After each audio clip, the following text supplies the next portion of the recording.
C'est toujours un peu délicat quand on programme des batteries de faire en sorte qu'elles sonnent naturelles et pas trop artificielles. Je vais te montrer aujourd'hui ce que j'ai tendance à faire pour allier le charme de l'acoustique avec la puissance des samples qu'on a tous sur nos ordis. Donc ce que je fais pour commencer, c'est que je vais dans un plugin que j'adore qui s'appelle Superior Drummer. Ça a deux fonctions. Trouver un kit que je kiffe.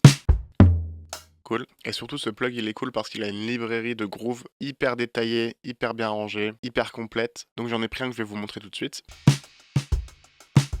Donc ça c'est super, sauf que dans une prod moderne, ça va avoir tendance à sonner un peu fin. Par contre, ça a la touche qui manquerait à des batteries programmées que j'aurais fait seul, tant dans le son que dans le groove. Donc ce que tu vas faire, c'est prendre cette piste de groove et la draguer sur une deuxième piste, qui sera une piste de ton sampler. Moi, mon sampler et séquenceur de batterie que j'utilise le plus s'appelle Geist 2. Pour être précis. Même chose, hyper pratique à utiliser. Un peu comme sur une MPC, tu peux venir tweaker tes samples. Donc sur ce séquenceur, j'ai chargé des samples que j'aime bien, qui sont beaucoup plus modernes pour le coup. Ces samples sont assignés à des notes MIDI qui vont être enclenchées au moment où les notes de mon groove précédent vont jouer. Donc faut faire attention à placer les samples sur les bonnes notes. Voilà ce que ça fait.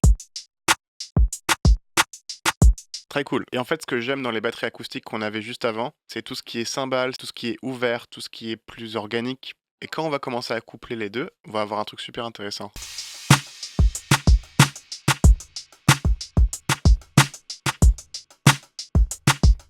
On se revoit très vite pour de prochaines vidéos.